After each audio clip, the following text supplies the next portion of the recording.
不只是一个打鼾，它如果还有呼吸中止，它会缺氧。那缺氧就会造成怎么样？睡不饱。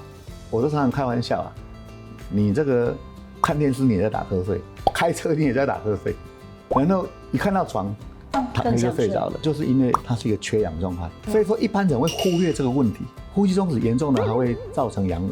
是哦。事实上这个也是真的。因为缺氧吗？对，因为缺氧，所以缺氧它会造成你全身的整个血管都有问题，缺氧。